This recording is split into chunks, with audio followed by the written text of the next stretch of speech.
them very helpful. All right, wait a minute. It starts. Okay, I think it's going. Yes, all right. Yeah, I see. Go ahead. Yes, I've been listening to your YouTube videos with, especially when you have some marked as lesson one or talk number one. So someone who is a first time caller like me, I was curious what the process is, and I found them very useful. And actually, they answered some of the questions I had already. So Yes, there is an old way they talk about giving a speech to where it's done in 3 times. You tell the audience what you're going to tell them, then you tell the audience what you're going to tell them, which is takes the most of it, and then at the end, then you tell the audience what you've told them. right. Yeah, no, it's Okay, great. With recording, it's gonna be easy to review and. My God, same you. hang on a second. Sure. What? My God, same you. Not Same yesterday. Not can take money. Con. okay. Can you have to go to the bank then? Yeah. Okay. Okay, I go check again. All right. If you go directly to the bank, they can get the money for you there. Yeah. Take the bank book also. Do you have the bank book? Mango? Yeah. No. Yeah. Take the Yeah. bank book and go to the bank with your card. Yeah. Okay. But today, but now not open. Later. Okay. Okay. Okay, I go 7. Okay. Sorry about that. No problem. We just had a friend from Thailand stay over our apartment last week, and me and my husband, we went to Thailand maybe 7 years ago. So I miss it. So when I see you there and speaking Thai, or how nice it is in the morning, nice and warm. It brings back memories, and so through you, I want to say hello to Thailand again. All right. Um, I have spent most of the past 40 years, the most, actually 45 years, most of the past 45 years I've spent in Asia and in Thailand. Wow. So you must like it if you've decided to settle there. Uh, yes, Hmm. yes. It's a really It would, nice country. well, um, let us say that it fits. It's a Buddhist country, and the Sure. people here fit in with my understanding of the world much better. Sure. That I spent enough time in the United States to recognize that I'm not an American. I, Right. I speak English and Right. I know the American system, but I much prefer Thailand. It's much more natural. Also, the society itself is matriarchal, not Right. patriarchal. Yes. I've I'm never. glad you actually understand that. A lot of people in America do not even No. understand that there's a thing, a matriarchal society where the grandmothers run the show. Yeah, our friend is a female. She's in charge. She don't mess with her.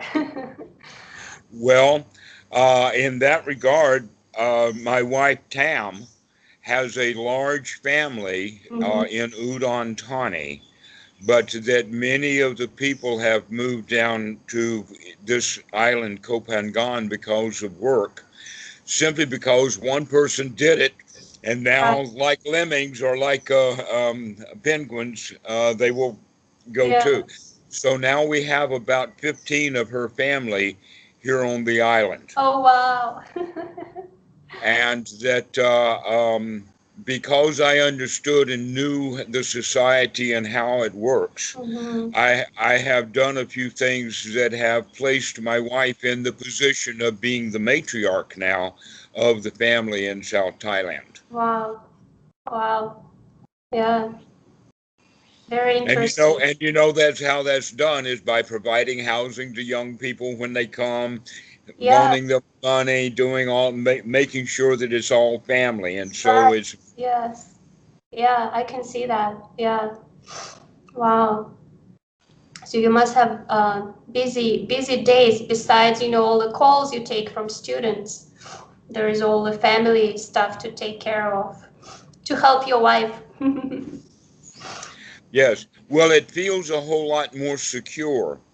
If you think about what each individual's job is in Thailand, is to figure out the network, figure out how things work, and then fit into that. Mm, The American mentality, built on a hierarchy that's patriarchal, means that not only do you have to figure out where you are, you also have the major job in your life of doing social climbing. right. All Yeah. right, the Thais don't have to do that. They already are at home. Right. Yeah. Very interesting. Yeah, so the living one's life is much easier in Thailand Mm-hmm. because of the social networks and because of the mentality of the people. In fact, um, about 20 years ago, they were doing a tourism campaign worldwide on television, Mm-hmm. calling it the Land of Smiles. Right. I can see But that. yes, Yeah. but in fact, that advertisement was correct. That was an old traditional reference to Mm. Siam. That in fact, the word Siam means to smile, Hmm. I never knew or that. it came to mean that over centuries ago. So um, I've I have traveled around the country. I have been probably to more places in Thailand than most Thais. Mm.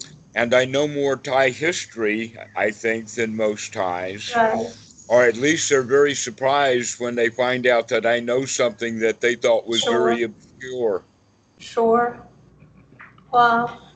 But most of the reason, or in fact the only real reason why I'm in Thailand, is because of Bhikkhu Buddhadasa.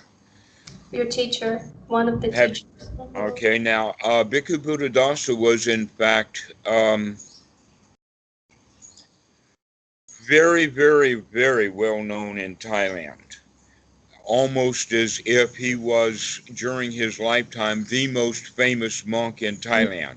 But since he died in 1993, now all the young people, they don't know him. Huh. So I asked my friend about him, our Thai friend last week, and she Uh-huh. said, first of all, she didn't recognize the American name. He has some Right. other name in Thai. Right.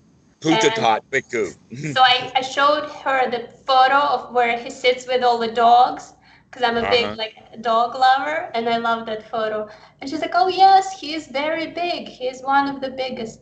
Yeah, so she Right. knows. So, right. So I feel very, very blessed, very lucky that he took me on as a student. Of course. But in that way, I now have an obligation to spread.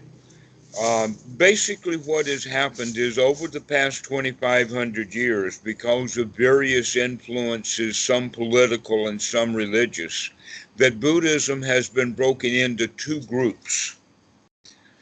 And the two groups of Buddhism is very much like the aspect of a royal jeweled box that's very beautiful and very ornate, but that it's like a Chinese puzzle and it's very difficult to figure out how to open it and take it apart. Mm. But once you do, the real beauty is inside.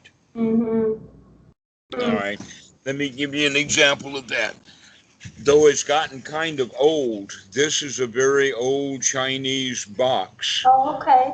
but it's very ornate and it used to be very beautiful, though now it's gotten aged. But the important point is not the beautiful box itself, it's the contents of the box. Mm. That's the important thing. Now, Buddhism is like that, partly due to politics, the Brahmins, the Moguls, and other things like that, that the real aspect of the teaching of the Buddha was hidden away inside of this box. And I make the distinction between what I call the Buddhist religion, which is the box, and then the Buddha Dhamma, which is the real teaching of the Buddha that's hidden within the box. Right. All right. Now, the reason that the box grew and became there is simply because every human being, including those people who came to the Buddha in the very first days, and even before his enlightenment, the Buddha too, was subject to the society, subject to all of the things that the various religions and everything was taught. And so when someone comes to the Buddha Dhamma, they bring all of their baggage. Right. And you could say, well, leave your baggage at the door. Well, if everybody's leaving their baggage at the door, that's what became the box.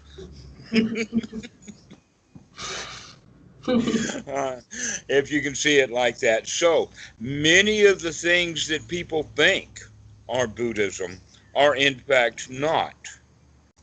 And so over time, that the translations that had been done out of the original Pali language often make mistakes. So there's various problems now. We have the fact that people who come to Buddhism bring their own beliefs, and that gets installed in Buddhism. Then there's the possibility that there has been sabotage, intentional sabotage from religion, as well as mass extinction or genocide. So all of these things have helped bring the real deep teaching down to a secret society that's been held within the context of the Buddhist religion. So that basically the population and even new monks don't understand the real teaching of the Buddha, that you have to find the right kind of teacher who's going to tell you the real deep stuff. That's and when I say deep, I mean not difficult to get a hold of, but rather covered over or hidden away. Right. And so Bhikkhu Buddhadasa decided back in the 1930s that it was time now to bring the stuff back out into public, to bring the real Dhamma away from the religion and the magical thinking. And not only the magical thinking, but a set of laws, rules, rites, and rituals that were designed by religious leaders to control people. Because the Buddhist religion is, in fact, very, very much closely related to the royal family of Thailand. That the royal family supports the Sangha, and the Sangha supports the royal family, and because of that, and because it's also banal rather than malignant as a form of government, the Thai people have been very successful at leading or living an easy life with this combination of a benevolent royal family and the Buddhist religion, which supports that style. But this is what you would call ordinary right view. So we have a world that is based in wrong view and ordinary right view, and most religions have a set of rules or precepts or whatever that help people come out of, let us say, a warrior or a war mentality, the wrong view of destruction and harm and competition, and everybody's against everybody else, and everybody's on their own, into a cooperative friendship, community way of looking at things, which would then be more considered a right view. But this right view still is not perfect in the sense that it still causes suffering, that everyone still winds up in suffering. And so there's a supramundane right view, that if we can take on this supramundane right view, then we can become free from the kind of suffering that is still left as a residue of coming out of wrong view into right view. So you could say that our society is in fact based upon right view. Why? Because if we didn't have our society, we'd have all killed each other already. Right. All right. But that ordinary society that we live in is still not a happy place for people to live, that it still requires a lot of struggle. All right, so this is the ordinary world, and now we have Buddhism and the Buddhist religion that supports that ordinary but usable, workable, livable world. And inside of that has been kept within the Sangha this noble, supramundane way of looking at things, but that those who are in charge don't like that because it gives extraordinary freedom. Now, there's one clear example of this happening on the planet Earth, and I think that it's really worthwhile to mention. The situation that I'm talking about is Angkor, which was a society in Burma back in the 1200s, 1300s, because of the way that the Mekong River reaching the delta in Vietnam caused one of the tributaries to back up. But because of the land was flat, it backed up way inland and then formed an internal sea, or actually it was a lake. But that lake filled up and then drained every year, which left it as an enormous plain for paddy growing.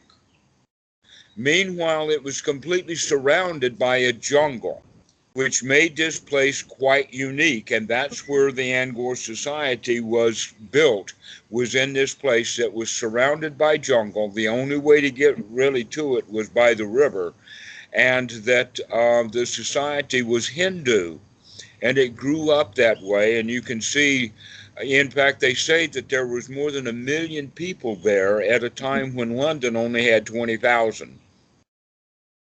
Wow. And it is really, really worth visiting.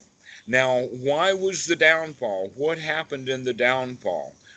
Well, a couple of things that we know about is that they had mining in the area someplace that had jewels, including rubies, which in the Thai word is tuptim, and a jade. Really a beautiful clear jade, not a milky green jade, but a clear jade. And that one of the things that wound up in Thailand was a lot of the diamonds, or a lot of the jewels, a lot of the gold, and a lot of the jade that is known now as there's a place called Wat Phra Kiao that has an emerald Buddha. The Wat of the Emerald Buddha is one of the most famous tourist spaces in Thailand. But most of the people don't know that that actually came from Angkor. Okay. So let us talk about how it got from Angkor to Bangkok. What happened is that this Hindu society that was built upon a king that was very strong, very powerful, they had their rules, their rites, their rituals, all of it Hindu. It was run by the Brahmins and everything. And then about, I'm not really sure about the timing, but the Buddhist monks started to arrive and teaching the real Buddha Dhamma to the people. And as that happened, the people stopped giving their allegiance to the king, and everything started to fall apart. Right. Everybody took a hike. Right. They were also not well armed, but even those that armed, they wouldn't join the army anymore. The very, very similar thing happened, by the way, with Socrates. You know, he was poisoned in Athens in about 500 BC because he was telling the young people, don't join the army. Athens doesn't need to fight with, I guess it was Spartan at the time. And so the powers that be in Athens really wanted him to just stop talking, but he wouldn't stop talking. And so eventually he decided to take the poison rather than shut his mouth, because he knew that what he was teaching was correct. That we should not be listening to the society. We should be listening to something that's much more valuable, and we'll be talking about that over time. So this has happened in several cases, but Angkor is a really important way of looking at this really, really huge, powerful, wealthy society that was built around this thing. By the way, one of the things that was going on is that the Brahmins knew, because of astrology and other things, exactly when the water was going to be backing up. And then they would have runners down the river so that they could tell when the waters were going to reach this particular place, so that they can have a real ceremony. And so for the whole society comes and they're talking about it, and they have the huge ceremonies and everything, and they say the right things and do the right stuff, and the water backs up, and everybody is gaga over the priest. But the Buddhists told him what was actually going on. And so the magic was taken out of the ceremony, and that actually helped to lead to the destruction of the society. So the next wave, after about 100 years or 50 years or so later, the society had fallen so much that the Siamese just came right in and just took the gold and took the diamonds and took the emeralds and took the jade, and nobody cared. And it was not a war.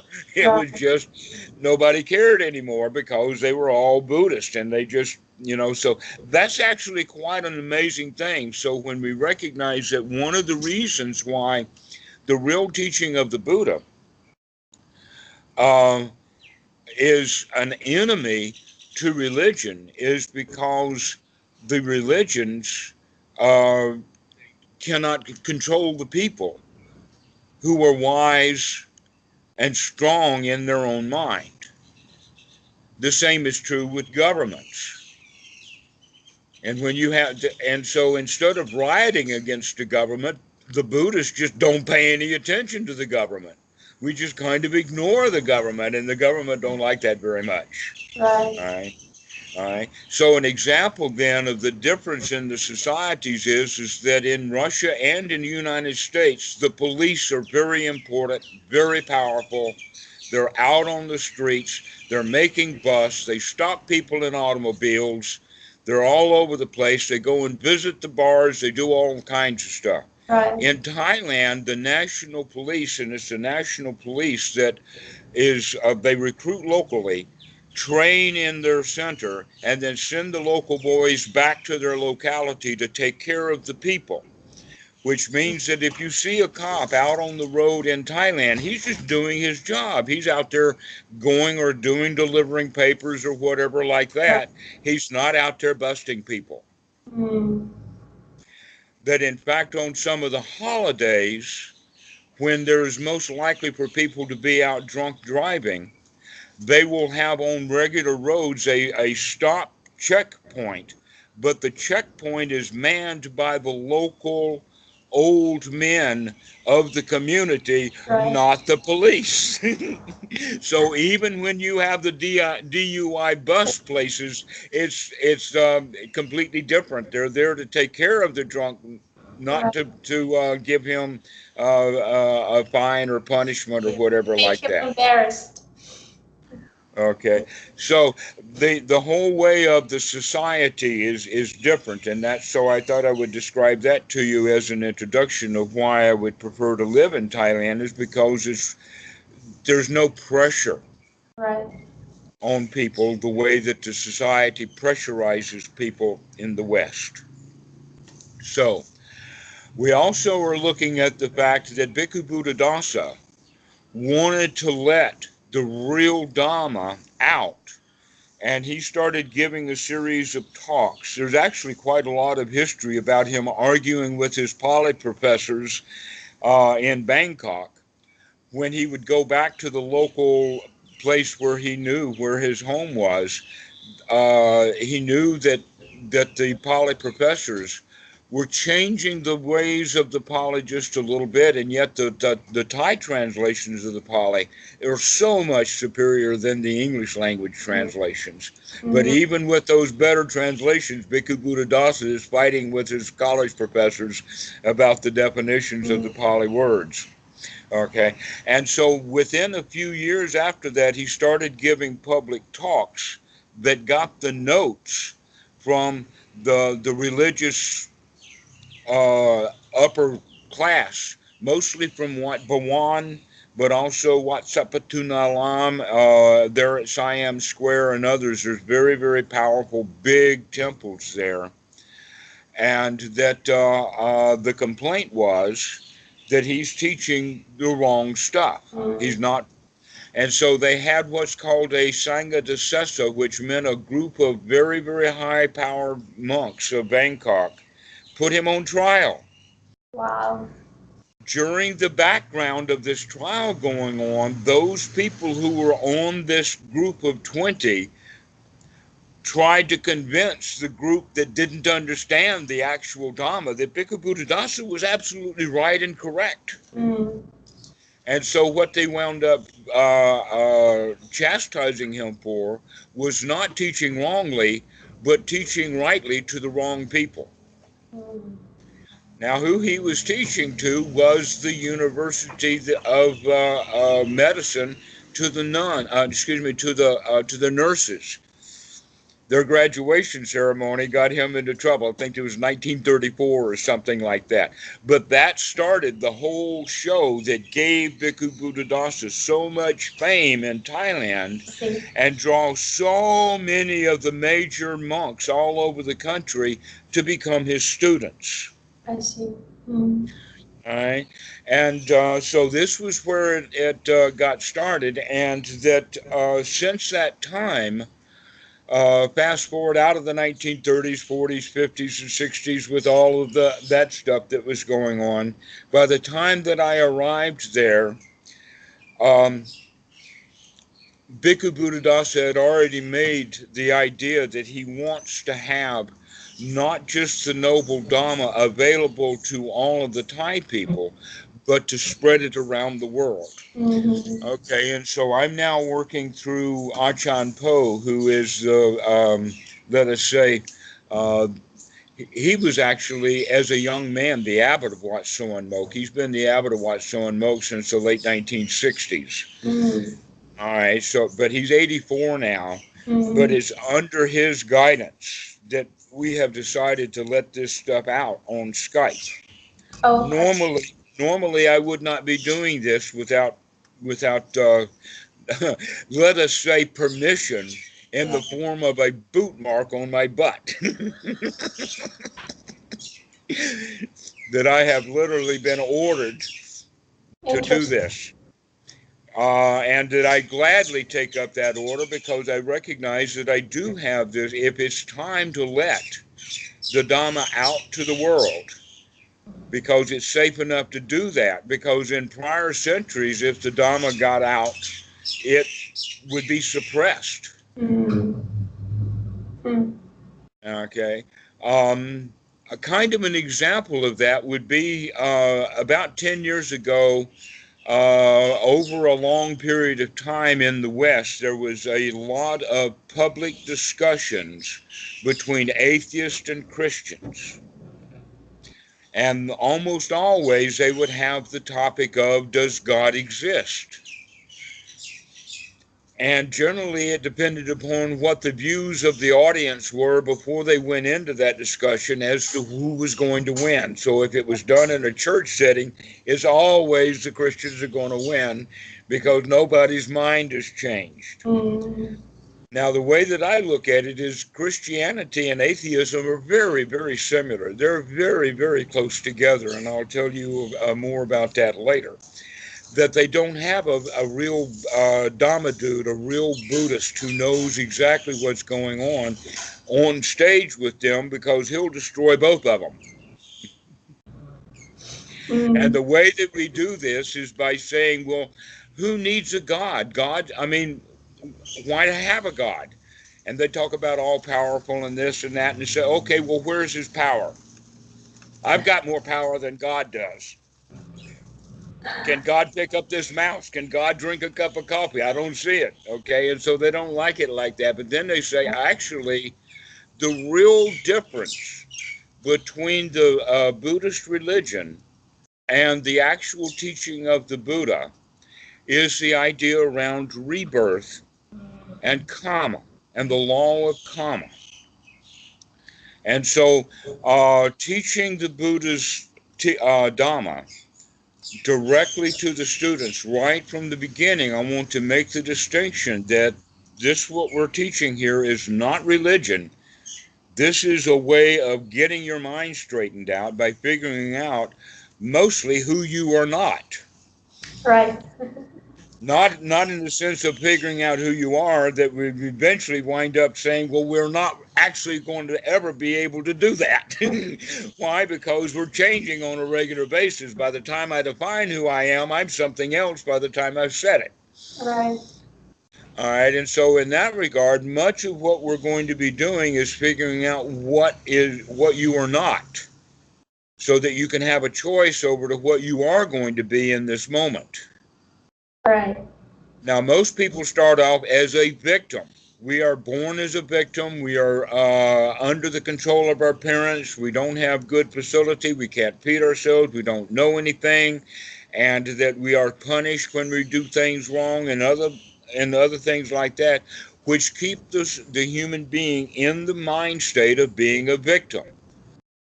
And so the victim needs two things. He needs a perpetrator to blame, and he needs a helper to fix him. All right? But when we recognize that we are responsible for ourselves, we've got to do that for ourselves. Right. We have to start not blaming ourselves, but taking responsibility for our own mind. And then, by taking that responsibility, we no longer need a helper. We no longer need a teacher. What we need instead is friends. Mm-hmm. That's all we need is friends. Why? Because I'm responsible now for my own mind. I'm responsible for my own suffering. And by taking that responsibility, I can come out of it. Now, in that regard, we look at the difference between rebirth and what the actual teaching of the Buddha is called anatta. There is a word called atta. And then, in fact, if you put Maha-atta together, you have Mahatma, which is Mahatma Gandhi. And that word means great soul, or great being, or great self. All right. But the Buddha does not teach an atta, he teaches anatta. There is no self, there is no soul, which means that if there was a self or soul, that means that it's kind of long lasting, perhaps eternal, maybe semi eternal. But one of the major qualities of it is that it doesn't change very much, because if it was subject to change, then it would naturally change from life to death. It would eventually fall apart, mainly due to the law of entropy. Well, when we recognize that we too are temporary and that there is nothing permanent inside, that means that something magical has happened, magical in the good way, or the way that we can see it. And that is that before, by having a soul, by having a self, by having something that is subject to God and God's laws and God's rules, and therefore the religious organization's laws and rules, and therefore the government's laws and rules, because they've got control over this thing called a soul or a self. All right? However, that's a bondage. But Buddha teaches about freedom. And one of the things that we have for freedom is the freedom to change. All right, so the society teaches us, and we've got a lot of things like that. One of them are lots of phrases or cliches. The fruit doesn't fall far from the tree. The leopard can't change his spots. Boys will be boys. All of that concept has to do with that we cannot change. And then the Christians really make it a big deal by saying that you cannot be free from sin unless you take Jesus as your Savior. And so they have all of these big ceremonies and everything to have these, so that you become a Christian. So that means that you become dependent and become a victim of the church. And you remain a victim of God or whatever religion that you have. Okay, and so in the Buddhist religion, they have rules, precepts, all of that kind of stuff that we will talk about later. But where that stuff came from was out of the Buddha's wisdom. If we can see things wisely and operate from wisdom, then we can make wise choices in the here now about having to do things correctly and appropriately in the here now that's free from suffering. Then we don't have to keep track of 10,000 rules. Right. All right? So we don't need the societies or the religion's rules. What we need is to be wise in this moment, to remember to be wise. So that's basically the entire teaching of the Buddha in a nutshell. All right? To stop following the rules of society and start following your own rules, but don't follow your heart, because the heart is where everything has come from anyway. When I say the heart as opposed to the mind, we're actually talking about the deeper nature of the human that's come through evolution, and that we talk of it in scientific terms like instincts. Our instinctual nature, our feelings come out of our instincts. Well, most people who are raised from childhood as victims, we actually live in an instinctual world, and we follow our instincts. And that's why there's so much trouble in the world. It's because we follow our instincts, which means we're following a set of programs that were laid down hundreds, if not millions of years ago, and do not match modern times. But the Buddha's teaching of the Dhamma is noble, because if you follow the Dhamma, it will work correctly no matter what century we're in. It works now. It worked in the time of the Buddha. It worked in the 1400s. It worked big time in the 1400s for Angkor. All right. So you can see that that's what makes it noble, is because it rises above all of the old programming. So one of the analogies I use is like an airplane, an airliner that's on automatic pilot. Now, the automatic pilot has the job. It's a computer program, or the older ones were just gyroscopic. But because of the gyroscopes, even the electronic ones they have now still have a gyroscope operating the automatic pilot. Not very smart, but it is smart enough to give the right altitude, the right pitch, the right roll, the right attitude, the right power, all of that stuff, and the heading.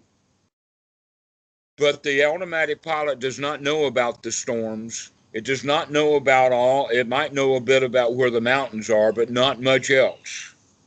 Doesn't know about where the balloons are, does not know where the birds are, any of that kind of stuff. And so because of that, if an airplane is flying on automatic pilot, it will always have turbulence. That turbulence is the suffering of life. So the option is to take the aircraft off of automatic pilot, and you become the captain now. But in order to do that, that means you've got to fly this plane. You've got to fly your own light. You've got to have the right attitude, the right altitude, the right speed, the right power, the right trajectory, etc., like that, as well as, most importantly, we have to watch where we're going.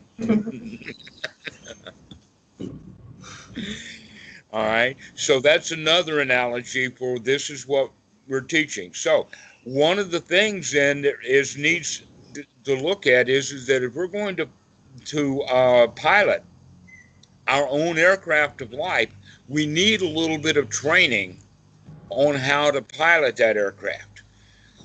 That most people just can't come out of the passenger compartment and sit down and start flying the plane. Nobody knows how to do that very well. They'll almost always put it on automatic pilot because at least that's going to keep the plane in the air. All right. Yeah. And we humans rely upon our instinctual nature a lot. An example of that is that part of the brain back in the back controls your heartbeat. You don't have to do that. That's all done on automatic pilot. Another one is that the breathing is done on automatic pilot. If we're walking up steps, we start breathing hard. We don't think about it. It just starts to happen, etc. The body does that. But we also recognize that the breath itself can be actually controlled. This is the place where we start controlling our life, is by learning to take the breath away from the automatic pilot and start to working with it directly. Now, when we do this, they have found with MRIs, magnetic resonant imaging, and they're actually getting more sophisticated so that people can actually walk and talk and dance and do things like that and still have a skull cap that is connected to the computers through Wi-Fi. And they're beginning to find out a whole lot of stuff about the way the brain works. And guess what? Every new major discovery they have fits exactly into the way that the Buddha taught. I have not found any scientific new evidence about the way the brain works that in any way contradicts the Buddha. And I like that. In fact, I came out of computer science and psychology, first one and then the other, and that everything that I've learned about the real Dhamma of the Buddha fits in with all of math, all of science, all of physics. It's an actual scientific way of looking at it, but it also is a psychology that marries very well with Western psychology. But in fact, what's really going on is that when psychology, unlike neuroscience is doing real science. Psychology is merely discovering, and mostly what they're discovering now is Buddhism, giving rise to things like mindfulness-based stress reduction and cognitive behavioral therapy and other things like this, but they still are using the base psychological model, which has to do with the client is the victim and the psychologist is the teacher. In our relationship, this is a friendship relationship, that I'm going to give you the tools for you to develop the skills that you need so that you can be completely free from me. You don't need me at all. So that's the way that we're looking. And not only that, but by having done that work yourself, you feel so relieved and so good about it that you actually want to share this knowledge with others. But we also have to recognize that we have to be very careful about that, because Buddhism is not spread like a religion. We don't proselytize. Right. With proselytizing, we have to convince people of some story. Within Buddhism is not nearly as easy as convincing somebody of a story. Here we have to convince the student to really, really dig deep, look within, find out what's really going on so you can make some changes. A clear example of that, in fact, possibly the most important of all, is feelings.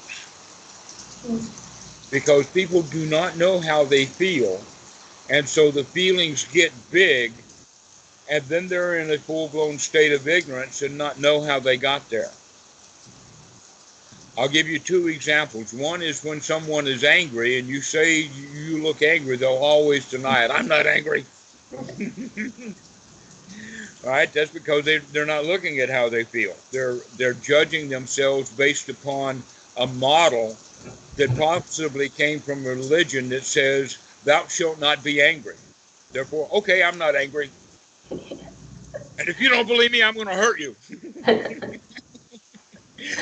So that's what happens with it is that when we really see what we're feeling and really know it at a deep, or not deep, but early level, when the feelings just start to arise, we can see them, then we can change the way that we feel because we can choose how we feel. Right. An example of that is a little child that's crying. The parents want the child to shut up. They don't like the child crying. Their mental model is that if a child cries, there's something wrong. Therefore, I must have done something wrong. Therefore, I want that child to shut its mouth so I don't have to hear it because I don't want to feel bad. All right, and so parents can get angry at little children who are crying. But if you are wise at the moment and recognize, oh, you too were a child and you too cried, how would you want an adult to behave with you? And so we meet that model and we come in and we console the child, we give them comfort, we are happy with the child, we get them to smile. Why? Because we did not buy into their feelings. Because they were unhappy and sad or angry or whatever, that does not mean that I've got to be angry. What that does mean, though, is I've got to watch my feelings to make sure that I don't get angry. All right. And so this idea of working with feelings is the most important thing that we have to do, but we need to get ready to do that. All right. Let us go so far as to say that there is a major stage along the way, and that major stage along the way means now I know how to manage my feelings, and therefore from now on I'm going to start managing my feelings correctly. All right. That stage is a major milestone, and it takes quite a while, and we call it wisdom, or actually knowledge, because now we have knowledge of the feelings. We have knowledge about what is the path and what is not the path of the Buddha, the Eightfold Noble Path, and how to follow it. All right. This is a skill. Knowledge is a real skill. All right. These neuroscientists did not come out of the fourth grade and start doing neuroscience. They had to go through an educational process. All right. So that educational process that leads to knowledge so that we can learn how to manage our feelings is a completely different way of looking at it than most of the way that the world operates. The world operates in the sense, oh, you should manage your feelings, so just do it, without giving any skills or any lessons or any of the things that we need in order to learn how to manage our feelings. And the result of that is look at how the world is. Everybody's out of control of their feelings. Nobody knows how to manage their feelings. And those who do know how to manage their feelings wind up being very happy people because they manage their feelings in a way that they want to manage them. And so they become not victims, they become champions. Yeah. Because being a champion is a whole lot better than being a victim. And so the Buddha referred to himself as a lion. And that's what is expected of us, is to come out of our loser position, being a victim, blaming others for our own unhappiness, and start to become responsible for not only how we manage our own feelings, But in the example of the crying child, we're also beginning to manage other people's feelings too, because we have the skill to do that. That would be nice. So that means now what we're going to do together is get you with the correct skills and knowledge that you need in order for you to start watching and managing your own feelings. You don't need me to do that. You need me to help you to get the skills that you need to do it. That's completely different than psychology, because the psychology client expects the therapist to do something for them. So that the client is paying the money. Okay, I paid you the money, you fix me. Yeah. But the Dhamma doesn't work like that. We don't charge money for it. It's free. And now the psychologists say, oh, well, if it costs nothing, then it's worth nothing. Well, that's true in that one up, one down position of the psychologist and the client. Right. But at our level, we're on equal footing. We want it to be that way. We want it to be worth nothing because you're the one who's going to have to add the value to it. That people can listen to all of the tapes from, not on YouTube, not just from me, but all the Buddhist teachers and everything. Someone can sit there and listen to all those tapes and not get anything out of it because they're not putting anything into it. All right. This is, in fact, the introduction to a very important clue in Buddhism called right effort. We have to be willing to put in the right effort. Not an effort that you know about, but a new kind of effort, because this is right noble effort. An example is that many people try to meditate and they work too hard. They say something like, I must relax. Relax. No. So we have to find the right way of putting in the right effort.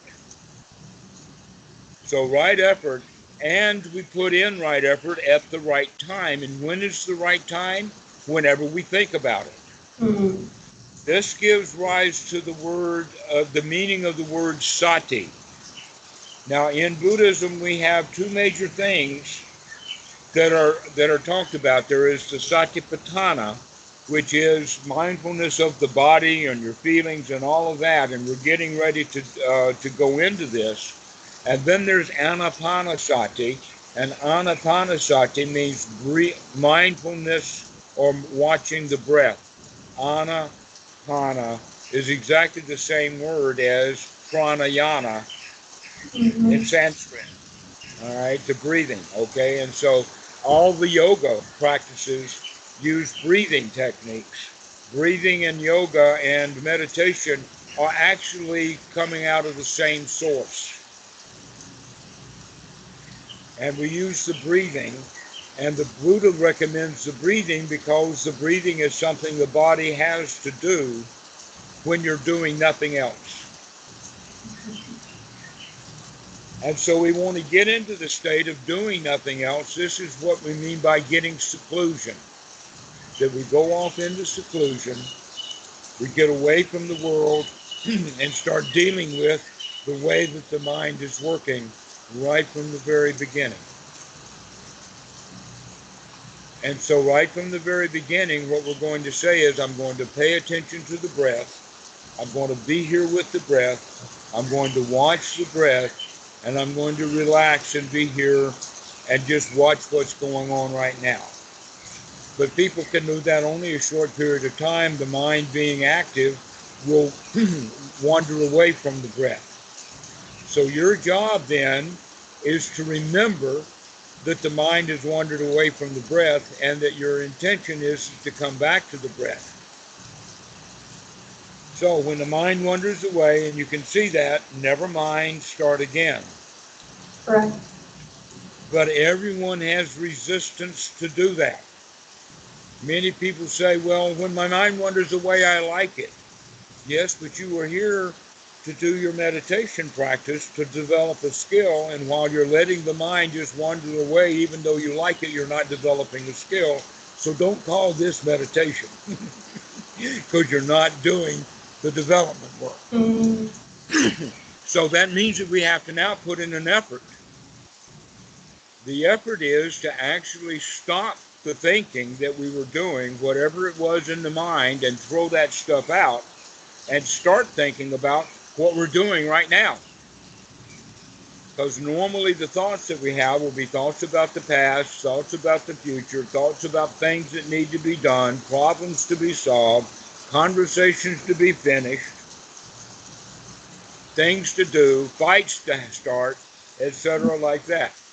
And so when we remember that, oh, the job that we're doing right now is to come back to the breath, every time you remember it, you're developing the skill of sati. So that when you can start remembering very, very often, now you're unremitting. Let us say every 20 minutes, you can think about it. All right? Or while you're sitting in seclusion, you want to try to do it on a regular basis. So if the mind wanders away for 2 or 3 minutes, you say, never mind, start again. Now what happens is that the better you get at sati, the better you get at remembering, the more you will remember. The more you remember, the more it looks like that the mind is actually completely out of control. All right, so let us say in the beginning of a retreat on the first day, the student's mind will wander away 4, 5, 6 times, and he catches it and he comes back. By day 5 or 6, now it's wandering away 30 or 40 times. No, the mind hasn't wandered away 30 or 40 times. It has only because you've caught it and brought it back. That when you were beginning, it was wandering all the time. You just didn't know it. Right. And so we begin to congratulate ourselves for this sati. We start getting the right attitude of being a winner and stop being the victim. The victim is the one who says, oh, this is the monkey mind, oh, the mind wanders away so often, oh, it's hard to control. The winner's position is, aha, I caught you. I can see it. I see you wandering mind. I know what you're doing. Mm-hmm. Okay. So in this regard, we have right from the very beginning 4 of the Eightfold Noble Path to practice. Right from the very moment of the first minute of meditation, we have these 4 things. One is we're going to remember to watch the breath. Number 2, when we do remember to watch the breath, we're actually going to start watching the breath and stop the mind from wandering and start watching the breath. When we do this, the frontal lobes of the mind start to light up.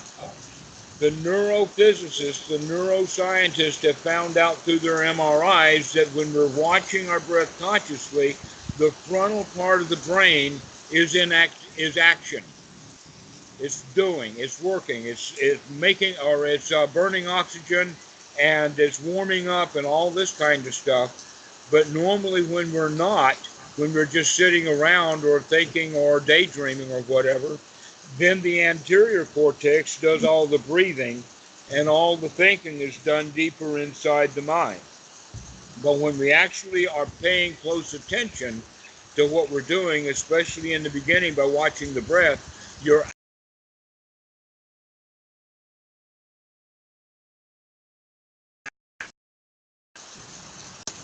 And so in a way, what we're teaching is how to grow up out of our childhood, out of our instinctual ways of doing things, and become more and more human by having a strong human brain that is functioning properly and well exercised. Right. All right, so this is what we're going to do. We're going to light up that frontal cortex with watching the breathing, and that we want to, anytime that we're not watching the breath, to come back and start again and do so happily. So we have to have the right attitude. I can do this. No matter how obstructed the mind is, I can bring it out of that obstruction, can stop thinking what I was thinking, and think what I want to think. Isn't that marvelous? It is. This is actually the secret to the entire teaching of the Buddha. This one little thing that we're talking about that has four aspects of right view, to know that it is better to have the mind focused and in full attention and watching what's going on and investigating what's going on is better than following the old ways, following the old rules, letting the mind wander, etc. So that's the distinction then between ordinary right view and supramundane right view. This is one's right view, is that it's better to watch the breath than it is to have the mind wander. That's the very first right view to have. The second right view is, and I can do this. No matter how obstructed the mind gets, I can, in fact, come back and start paying attention and watching the breath. And by watching the breath, that means I'm watching the breath body. I can feel the touch of the cloth. We're going to take actually deeper breaths to make sure that, in fact, the chest is moving up and down. We actually want to physically take a deep enough breath, because remember, when we're flying the airplane, we have to take control of it. So when you're going to watch the breath, you actually have to control it. We're going to control it in two ways. One, we're going to slow it down, and two, we're going to make it deeper breathing. This is now step one of Anapanasati. I understand when I'm breathing in long that I'm breathing in long, and I understand that I'm breathing out long when I'm breathing out long. So these are only the two things that we need to keep track of, is that this is a long, slow, deep breath, and that this part of it is an in-breath, and the next part of it is an out-breath. And we start timing it like that, in the sense that between the out-breath and the in-breath, we want to let it rest for a sec, where we're not breathing at all. So we breathe out in the sense of a sigh, and then we let 1, 2, 3, and then we take an in-breath. Okay, so we leave a little gap between the out-breath and the in-breath. That will help us to keep track of the out-breath. Now, we want to think of the out-breath as normally a relaxation, a letting go, a throwing out. We have many, many words in the English language that show what we mean by this. One of the words, surprisingly enough, is the word disgusted. Have you ever been disgusted with anything? You know what I mean by disgusted? What happens when we're disgusted? We breathe out. Huh! Yeah, you just did it, right? That's exactly what I'm talking about, okay? Is that we breathe out, we discharge, we expire. And what we want to do with this is to let it be a relaxation, a letting go. A sigh. The in-breath, we want to recognize that the air that we're taking in is wonderful. It's marvelous. It's excellent air. And it brings in good feelings, the good feelings of joy. So as I breathe in joy. And as I breathe out, I relax, relax, relax. Now, this doesn't take much effort. This is really an easy thing to do. So be careful about how you're doing your right effort. Don't make it too strong. In fact, sometimes the sutras are actually translated wrong when they talk about striving. The Buddha did not talk about striving. He really was talking about being persistent. There's a difference. One is working too hard right now. I want it, and then I'm resting and I'm not doing it and I quit. But persistent means, no, I'm going to do it easy and I'm going to do it right, but I'm going to keep coming back and coming back over and over again. This is one's right way of practice. Right. You know, when I first started meditating years ago, I read a short brochure with Anapanasati introduction. I think it was by Ajahn Brahm from Australia. And I tried, at that time, I had trouble getting myself to meditate regularly. So I would do maybe 15 minutes every 3 months or so. So after reading those instructions, I meditated for 15 minutes. And I watched the in-breath, out-breath. and all of a sudden there was some kind of tension, and then this, I call it magical breath, like took Mm-hmm. over. It almost felt like a wave, very smooth, very pleasant. And then 15 minutes were up, but for about a day, I felt like I'm seeing everything in a different way. Everything felt amazing and wonderful outside. So in a way, I always long to come back to this, wonderful breath, amazing breath feeling.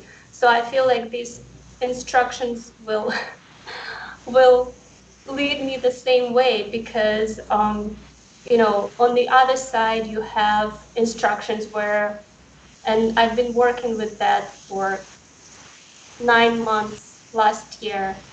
You watch your breath at a particular point, um, let's say under the nose, like the Goenka instructions.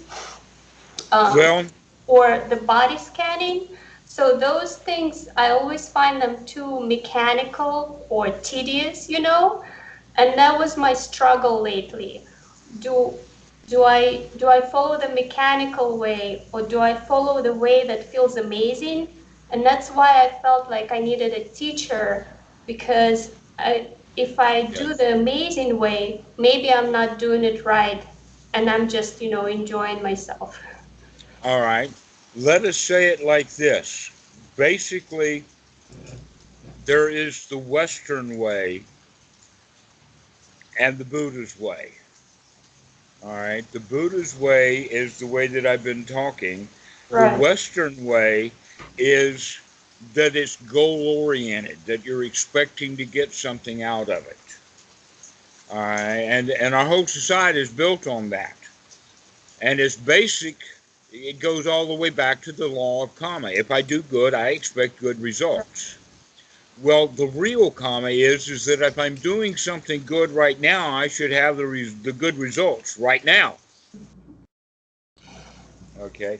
Now, the next thing that I'll tell you on that regard is that watching the breath at the nose tip is a little bit too advanced and should not be done by students until they have developed quite a lot. Mm, All right. But for some reason, this happens, actually, it happened to me in a very, very big way, but I see it happening often. And I'll use the topic of mathematics. If somebody's going to take a math course and they get the book in advance and they say, okay, I'm going to get prepared, so I'm going to read the first chapter, and they read the first chapter, and then they read the second chapter, and then they read the third chapter, and things are beginning to get really tough now. And so they continue to read the book, and by the time they get to the end of the book, they don't know anything. The reason for that is because at the end of chapter one, they should have done the examples, the quiz, the test, mm, etc., like that in chapter one, to make sure that they really understood and got chapter one correctly. That's what we need to do, is we need to get the skills developed at one level before we go to the skill level at the next.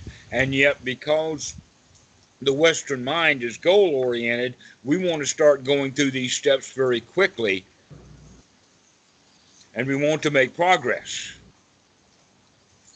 But the Buddha's way is, no, let's go one step at a time and get really good at that one step to where we're really a champion on that step. right. And then when we get that step, then we're going to move. So in the beginning, we want to work with just that first step of Anapanasati, of understanding. Now, what that means is that we're going to understand it by watching as much of it as we can. So as you're breathing in, you'll feel the abdomen move, you'll feel the chest move, and at the end of the in-breath, you can even feel the shoulders rise. Mm, And then they'll fall a little bit, and you can begin to experience the body in a new kind of way. mm, And this is the way that we want to watch the body. By the time that we get to step 3 of Anapanasati, we're actually going to watch intentionally the body. But mm, even from the very beginning, we're going to start with the body. Once we get really good at watching the body, Then we can operate with other things, but we need to get really good with the body. If we're going to be actually doing things, watching the mind, then that's the time when we want to start focusing on the nose tip. Mm. But in the beginning, we need to get the skills developed in order to do that. So I would recommend that you not talk about the nose tip or watch that. We'll use that at a later time. Mm. Right now, we want to I start didn't at like. the beginning. Uh, Bhikkhu Buddhadasa talks about the nose tip too, and then all the students want to do it at the nose tip no, instead I of doing really, it in. yeah. Go ahead. I enjoy watching it wherever it happens. You know, it moves from chest to the abdomen, and then you feel something, you know, in your hand. But I do have a question though. Sometimes it feels like the breath disappears, or there is no really in breath or out breath, but there are, I don't know, vibrations or some random sensations. What do you do at that point? Well, for one thing, that's not going to happen for very long. It's not going to happen for very long. You're either going to start breathing again or you're going to die, one or the other. It's not going to stand, it's not going to last long. Okay, I so kind of, it's yeah. not a big deal. I just That's get the first lost. thing Like, to what do understand. I do now? There's no in Okay, breath, there is no stop, there is no out the breath. answer is to take a breath. Because if you don't, then the old reptilian part of the brain that operates and manages the breathing will do it for you. In other words, if the captain doesn't operate this aircraft, then the automatic pilot will kick in automatically. Right. Okay. Like I said, you're going to start breathing again. The question is, how are you going to do that? It's better if you do it consciously. And if you do it, let us call it naturally, then you will actually have a feeling that says, you've got to breathe now. Right. And that feeling will then start the breathing up. But you can do that on your own. This is an activity where we want to bring the breath to consciousness because we're actually wanting to keep that part of the frontal cortex of the mind active and in operation. This is what I'm teaching you now comes out of neuroscience, not out of the Buddha, but it really fits 100% solidly into the way that the Buddha taught. That in fact we do have two minds, we have two brains. All of society knows about this. The Christians preach about it from the pulpit, only they use the distinction heart and mind. Mm. I make the distinction between anterior cortex and frontal cortex because that's more neuroscientifically correct. That the heart is not here, the heart is back here. And if you look at the anatomy of a human, you can see, yes, that's true. Not only that, but the spinal cord and the brain stem goes into the anterior cortex. It does not fit into the frontal cortex. The frontal cortex is a much newer aspect of the human mind, or the human mind actually. Even the monkeys don't have this frontal cortex, this stuff that we want to develop to become fully human. So we want to watch the breath consciously and experience the body as it's breathing, rather than pinpointing it at one point. And in fact, by doing this, we're actually giving the student, how to say, we're giving him a pass. We're giving him a freebie. We're making it easy. We're asking easy instructions, okay?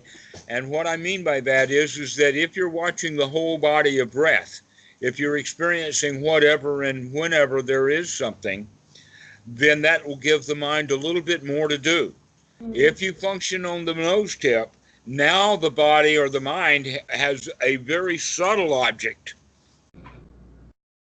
most difficult to distinguish, and is in a way boring. And so the mind will wander right away. If you start on the nose step, the mind will wander away very easily, very quickly. But if you concentrate on the whole body of breath, making sure that you know an in breath is an in breath, and it's an in breath because you're breathing in you can feel the change of the temperature of the air. You can feel all kinds of experiences, but one of the things that we know for absolute sure, beyond a shadow of a doubt, is that in breath is life-giving. All right, so you're taking in a life-giving breath, and as you breathe out, you relax, relax. And so that's a discharge. You're throwing out all of the pain and all the suffering. And you're taking in, when you breathe in, joy. You're breathing in life. You're breathing in like a lion. And when you breathe out, you relax, you relax. And so in this kind of breathing is actually quite visible to someone who's watching. Sure. All right, and so this is the kind of breathing that we want. We don't want to have the kind of breath that's going to be later, and we'll talk about a normal breath or a short breath later. But in the beginning, we're going to work with this long breath, and your job is, whenever the mind wanders away, to catch it, and then to apply these four things. The first one is to catch it. That's the first thing. Sati, to remember. The second one is to apply right view. Oh, I don't want to be thinking about that stuff. I want to take a deep breath instead. Right effort to actually do that, giving eventually the right attitude. I can do this. This is nice. I like it. Wow, it's better than victimizing myself. Okay, so these are the four things. Now, these four things that I've just talked about are actually the part of the Eightfold Noble Path. Later, we'll add the rest of it, and also later we'll talk about what it is to make this path noble, because we're on it all the time. But in the beginning, the students, if they think, oh, I've got to do this all the time, then that sets you up for failure. Because you're having the expectation, I've got to do this all the time. The better thing to do is to have the expectation, from time to time, I'm going to catch it. And boy, am I going to be happy when I catch it. That's the right attitude in this regard. Because the more you develop that skill of remembering, taking on right view, putting in the right effort, and gaining the right attitude, those three things then will become a habit, more and more developed, so that more and more moments throughout the day, you'll have what Bhikkhu Buddhadasa calls a little Nibbana moment. A little Nibbana moment is when things get cool. As I've been listening to your talks, I've been, trying to practice little things during the day. And so after your talks, one of the main techniques I've been doing is try to notice when the next thought comes. But after your talks, I noticed that I call it a base. It's that state which is before the thought, and it's really nice to stay in it. So I always now tell myself, don't even catch the next thought, just stay in the base, and it's really nice. Everything becomes easygoing and no stress. All right. Well, recently, one video was done with a guided meditation. Oh yeah. I have been resisting doing guided meditations because in the old days students would become too much attached to them. But now I recognize that they do have a value, and so I'm going to start doing more and more guided meditations. So one of them has just been put on just a couple of days ago. Have you seen that one? Yes, about the cave with ice. Yes, about the ice cave. But if it's cold, it's a little uncomfortable. No, well, the idea of the ice cave is partly because when students work too hard, they experience heat. Okay. And so that in that meditation, the ice cave was chosen. As opposed to other people, I would use a basilica or a cathedral, I see. or maybe an earth cave. But an ice cave has the advantage also of being in the same frame of reference of nibbana, of letting things get cool. It also has the quality that when the student begins to have certain kinds of bodily sensations, those bodily sensations in Hinduism are called kundalini, I get and that it a becomes lot. and it gets very magical. In the Buddhist terminology, we use the word piti in the Pali, but it actually means pleasant bodily sensations. Now, one of the ways that these bodily sensations can be pleasant is by having a shiver or a cold chill.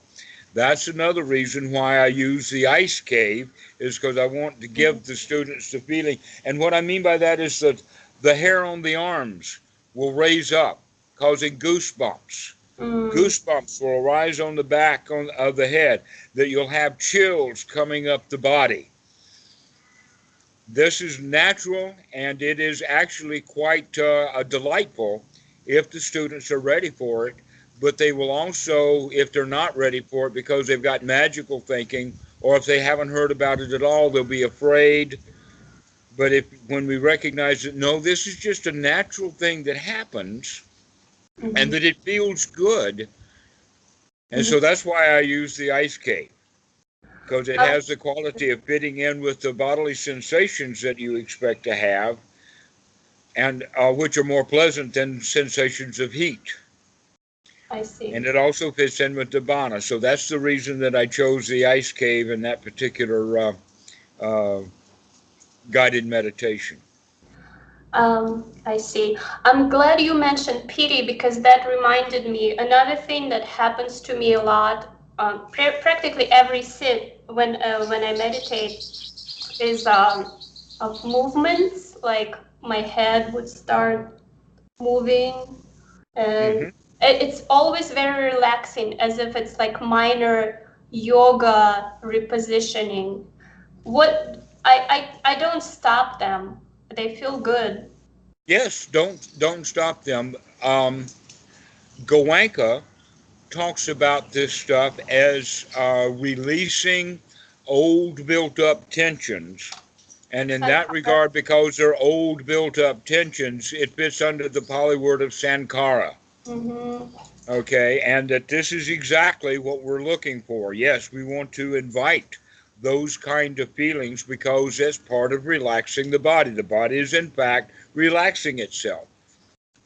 Yes, when I started meditating consistently, after about my first week, these movements were extremely pronounced. It wasn't just the head, it was like entire body would move.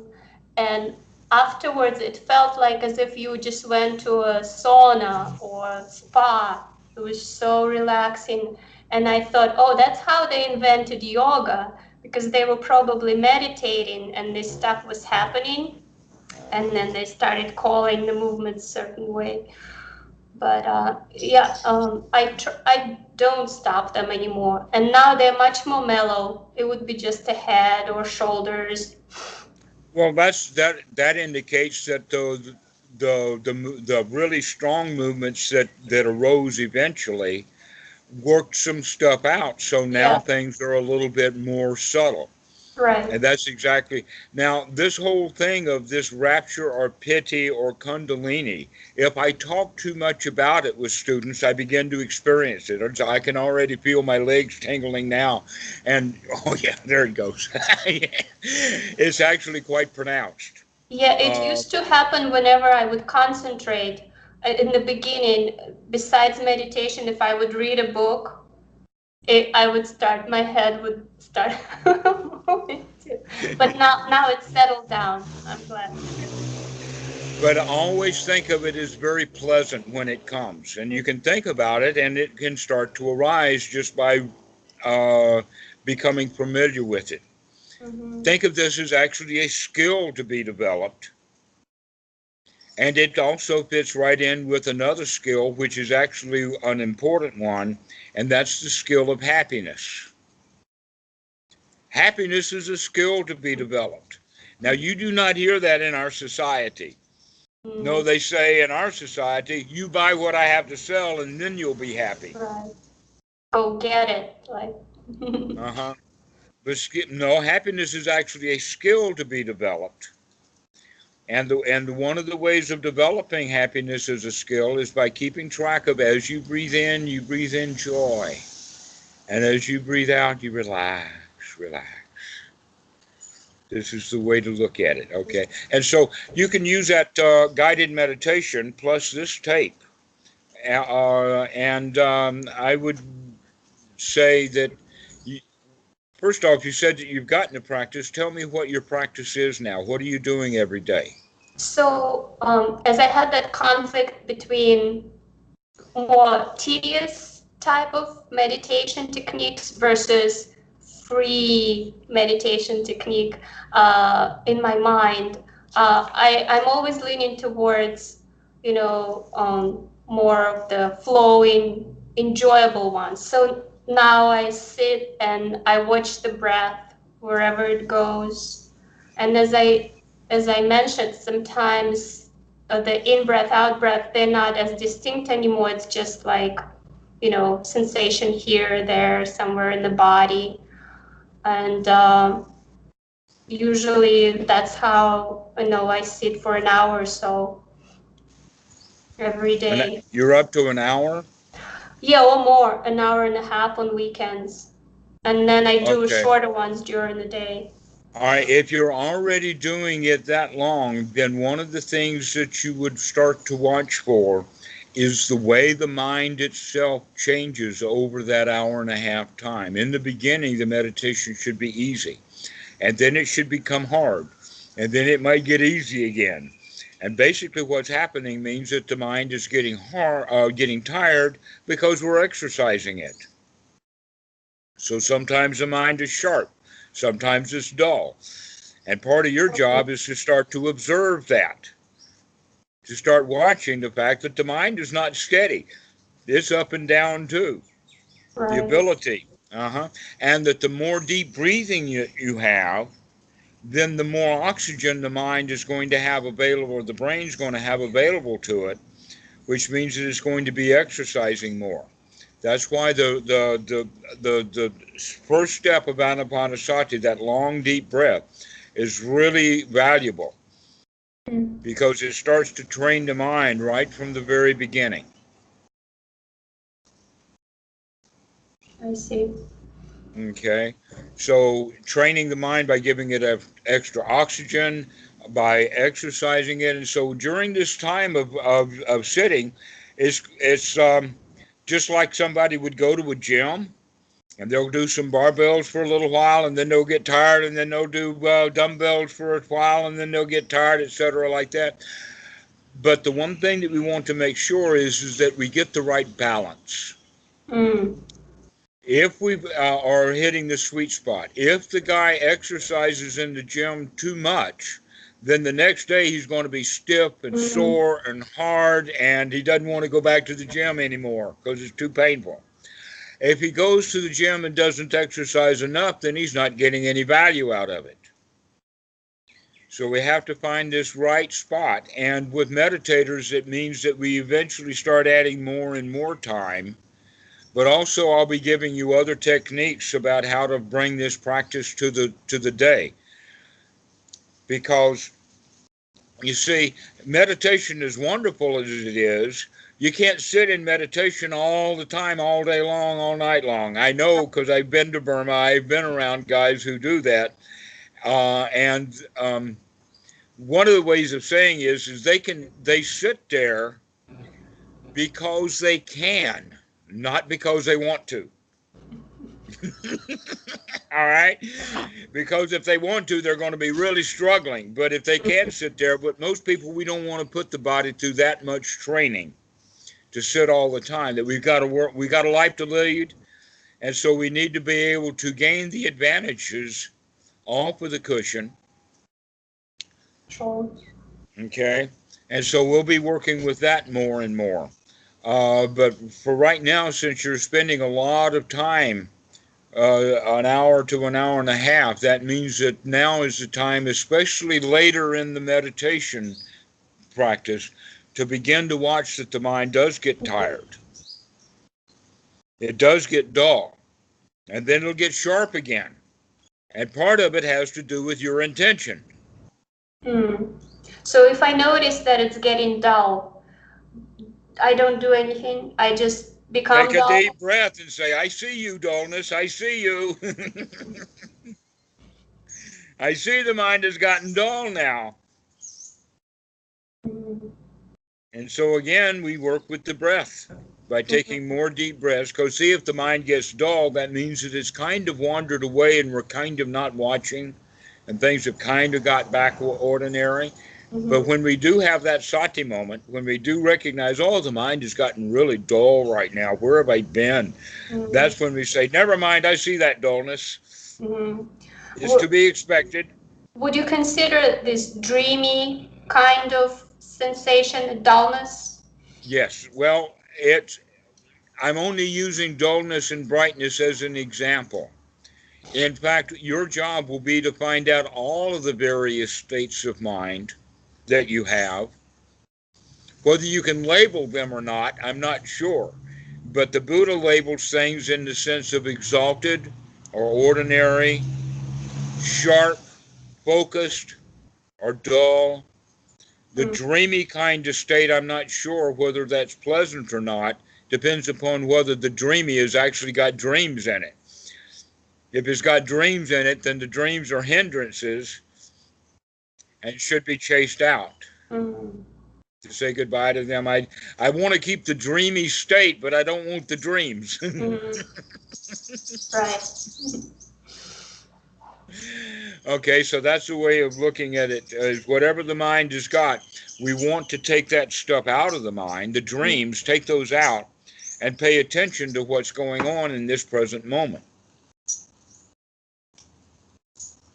Right. I can't wait to try it. Okay, excellent. Well, I think we've covered everything that we need to cover for a while, so give this a few days. Yes. And after you get some success at it, then give me a call and we'll go a little deeper. Yes, definitely. I will be traveling for the next 2 weeks. So in 2 weeks, I'll give you my report. Okay, excellent. Thanks for telling me that. I would have worried about you if I hadn't. She quit. She quit Thank already. you for telling me. No, I'll definitely practice.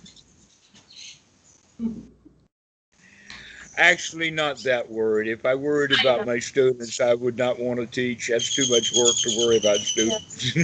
Yeah. No, thank you so much. I really appreciate it. And I'm going to try it tomorrow morning. This Good. Modified way. Okay. Thank you so much. See you. Have a wonderful bye-bye. day in Thailand. Bye-bye. Bye-bye. Oh, I can download the video, right? Somehow. Yes. After you finish, it will show a little bar on, not a bar, but a box. Okay. And you click on that box and you can see it. And then in the top right-hand corner will be 3 dots. You click on the 3 dots and it'll show you to do the download. Perfect. Thank you so much. In 2 weeks, we'll chat. Thank you. Bye-bye.